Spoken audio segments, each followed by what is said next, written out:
Assalamualaikum warahmatullahi wabarakatuh. Alhamdulillahilladzi ja'ala as-siyama fi syahri Ramadan.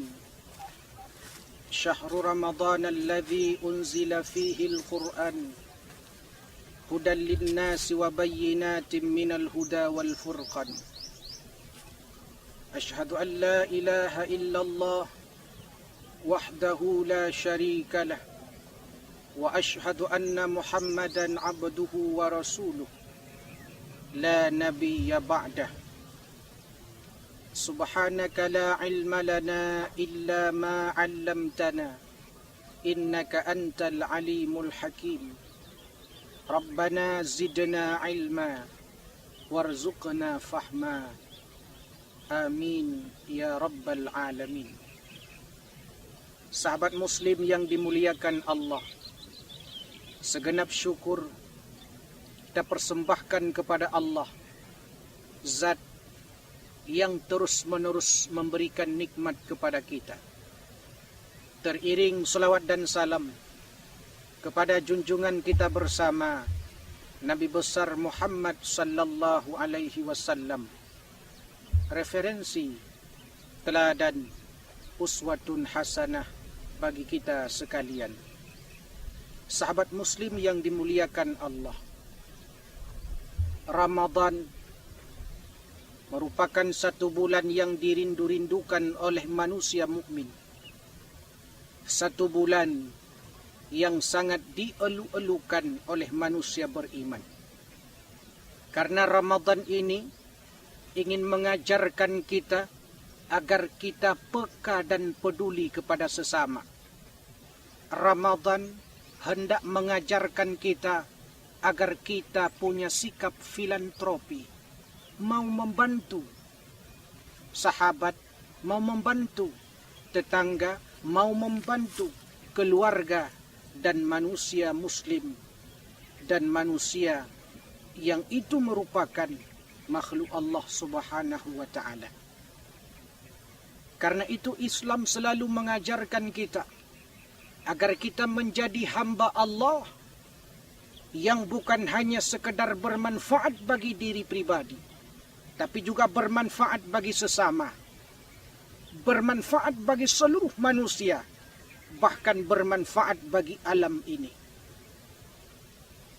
Bukankah Ramadan mau mengajarkan kita agar kita menjadi manusia-manusia yang taat kepada Allah, mau berbagi kepada sesama, peka dan peduli kepada keluarga kita, kepada saudara-saudara kita.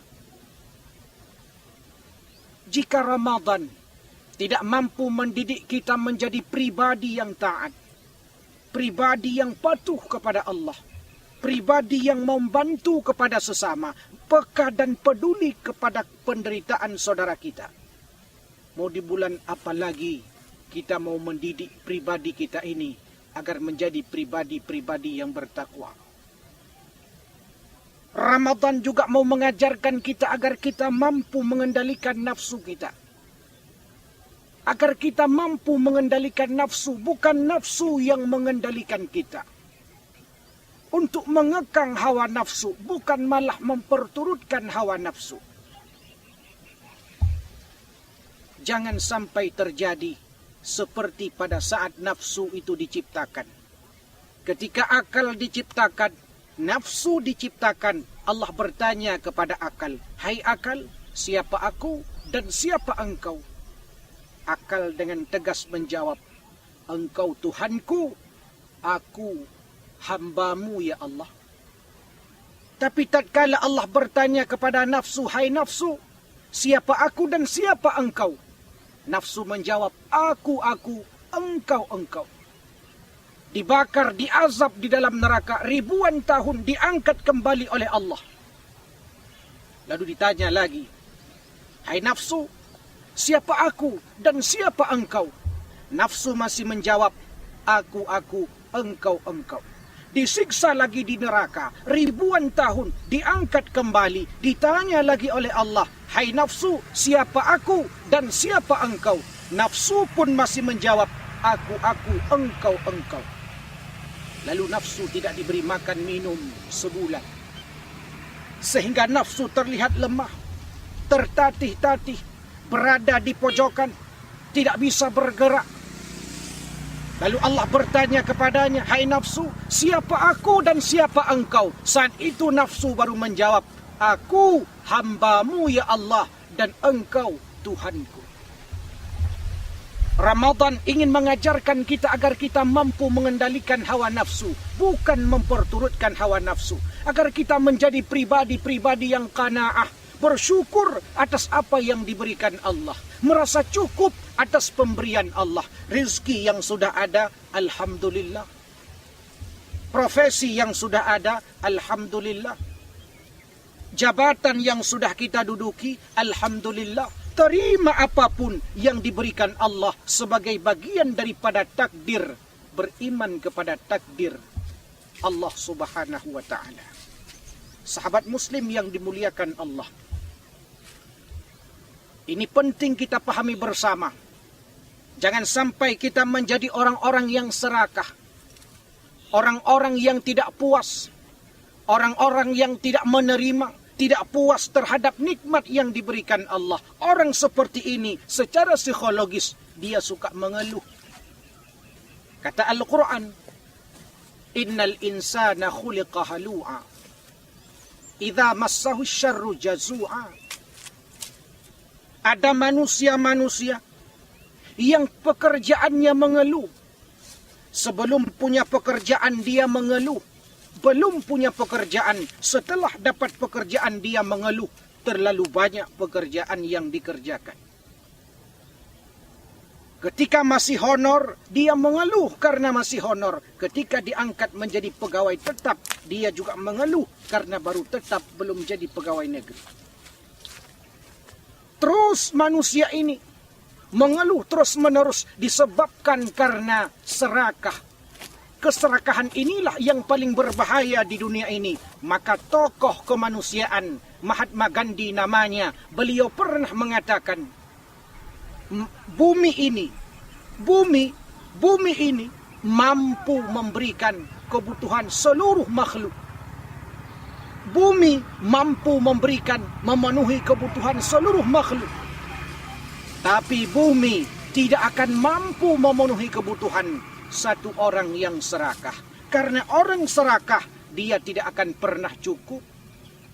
Bahkan bukan hanya sekedar haknya, hak orang lain pun disikat. Hak orang lain pun diambil. Hak orang lain pun menjadi haknya. Bukankah baginda Nabi pernah juga berpesan, apakah ketika manusia diberikan satu gunung emas dia akan merasa puas? Tidak. Dia akan mencari gunung emas yang kedua. Ketika dia sudah dapatkan 2 gunung emas, apakah dia puas? Tidak. Dia akan mencari gunung emas yang ketiga. Ketika dapat gunung emas yang ketiga, apakah dia puas? Tidak. Dia akan terus mencari kepuasan. Ketika jadi pegawai, apakah dia puas? Tidak. Dia ingin jadi pejabat. Baiklah kalau dia menjadi pejabat yang taat kepada Allah, peka dan peduli kepada sesama. Alangkah ironisnya tatkala saat menjabat dia lupa diri, laksana Fir'aun, hingga mengakui dirinya sebagai Tuhan. Ana rabbukumul a'la. Aku Tuhan yang paling tinggi. Masuk neraka Allah gara-gara jabatannya. Mati hina gara-gara kekuasaannya. Banyak harta yang diberikan Allah. Lalu dia tidak qanaah, tidak merasa cukup. Terus dia cari. Tidak pernah merasa cukup. Mati hina. Qarun namanya. Dalam At-Takatsur, firman Allah, Alhaakumut takatsur. Memang karakter manusia ini suka bermegah-megahan. Manusia ini karakternya suka kemewahan. Manusia ini suka jabatan. Manusia suka harta benda. Manusia suka popularitas. Terus selama hidupnya dia sangat senang dengan popularitas. Kapan baru selesai? Hatta dzurtumul maqabir. Ketika nyawa sudah keluar dari badannya. Ketika badan sudah kaku, berbaring, tidak bisa berbuat apa-apa, sudah meninggal dunia, saat itulah dia menjadi puas dan tidak akan pernah berharap sesuatu lagi karena nafsu telah dicabut. Bukankah Allah juga menggambarkan dalam surah Al-Humazah, wailul likulli humazatil lumazah alladzi jama'a malan wa 'addadah. Berapa banyak manusia di dunia ini yang pekerjaannya alladzi jama'a malan wa 'addadah, hanya mengumpulkan harta, mengumpulkan, menghitung, hitung, kumpulkan, kumpulkan, hitung, hitung, kumpulkan. Alladzi jama'a malan wa 'addadah. Pekerjaannya hanya menghitung, mengumpulkan, mengumpulkan, menghitung, tanpa pernah mau memberi, tanpa pernah peka dan peduli kepada sesama. Padahal kita sering mengucapkan ucapan terima kasih. Padahal ucapan terima kasih bukan hanya sekedar ucapan basa-basi, tapi ucapan yang mengandung filosofi untuk memberi terima kasih. Setelah kita terima, kita berikan kepada orang yang berhak. Setelah kita berterima gaji, lalu kita bagi kepada saudara-saudara kita yang membutuhkan. Ketika kita menerima gaji, ada hak keluarga yang harus kita penuhi. Ada nafkah keluarga yang perlu kita berikan. Ada saudara-saudara kita yang marginal, terpinggirkan, mustada'afin, fakir miskin yang membutuhkan pertolongan. Ramadan mendidik kita hingga diajarkan siapa orang yang menyediakan makanan berbuka kepada saudaranya, menyediakan makanan berbuka kepada saudaranya, dia akan mendapatkan pahala seperti pahala orang yang berpuasa tersebut tanpa mengurangi sedikit pun pahala orang yang berpuasa. Sahabat muslim yang dimuliakan Allah Subhanahu wa taala, serakah akan membuat kita hina di mata Allah dan di mata sesama manusia. Serakah akan membuat kita hina dalam pandangan Allah, membuat kita hina dalam pandangan manusia. Tama tergambar dari huruf-hurufnya. Ta, mim, ain. Ta, perutnya besar berlobang. Itu menunjukkan bahwa orang tamak serakah, orang yang tidak pernah merasa cukup, tidak pernah merasa puas apa yang diberikan Allah. Kemudian mim, perutnya besar berlobang, tidak pernah puas dengan nikmat yang diberikan Allah. Ain, mulutnya besar, perutnya besar. Ain, tamak, tergambar dari huruf ketamakan tamak. Ta, mim, ain. Sahabat muslim yang dimuliakan Allah Subhanahu wa taala, kalau kita punya harta, bersikap qanaahlah atas harta yang kita miliki. Puaslah atas nikmat yang sudah diberikan Allah. Punya rezeki banyak, bantu saudara-saudara kita. Berikan kepada orang-orang yang membutuhkan.